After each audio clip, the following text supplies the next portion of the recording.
waxaan halkan uga tacsiyeynayaa oo tacsiyo la qaybsanayaa xanuunka geerida soo yeertay Ikraan waxaan leeyahay Allah u naxariisto inna lillahi wa inna ilayhi raaji'uun tacsida kadib waxaa isoo gaartay arrin beledweyne ka dhacday oo la leeyahay waxaa la afduubtay rag dhalinyaro ah oo reer beledweyne ah oo macallimiintii reer beledweyne ka mid ah arrintaas aan aad noola noqotay wax aad looga xumaado waa dareemaynaa dadka Ikraan ay ka dhalatay 2 bilood ay sugayeen gabadhoodii xanuunka waa la dareemaynaa laakiin haddana xal ma noo noqonayso inaan dad kala dhibaatayno oo bari ah waxaan leeyahay walaalayaal dadkaas idinkay daris idin leeyihiin idinka isku cayshtihiin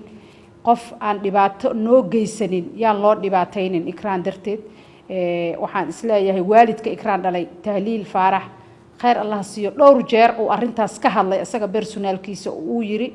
yaan loo dhibaataynin gabadhayda Ikraan dad aanan dhibaato u geysanin oo ehel iyo qaraabo kala ah reer beledweyne ayaga ehel iyo qaraabo iyo abti iyo adeer isku ah waxaan leeyahay arintaas dadka uu istaagay odayaasha dhaqanka gudoomiyaha degmada gudoomiye ku-xigeenka maamulka gobolka Hiiraan intaba hawsha sida ugu jirtiin iyo si ka sii fiican loo sii galo arintan ah Ikraan iyo dhiiga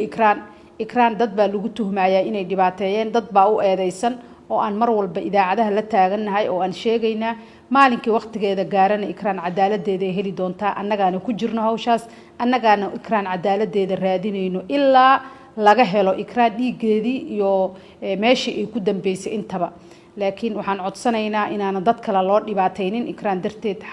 xanuunkiina waan dareemaynaa xanuunka uu idin la tagin يعني ka dhalanin Ikraan darteed dhibaato aan la celin karin ama aan la soo qaban karin marka waxaan leeyahay anigoo ayaga matalaya waliba mas'uulkooda ah in dhalinyarada xirxiran la sii daayo waa aragnay social media ka aragnay ayagoo la leeyahay nilma dhibaataynayo laakiin nilma dhibaataynayo kaliya ma ahan qofka waxa dhibaato ugu filan inuu maxbuus noqdo oo gurigiisii iyo xorriyadiisii laga celiyo marka dadkaas xorriyadoodii hal siiyo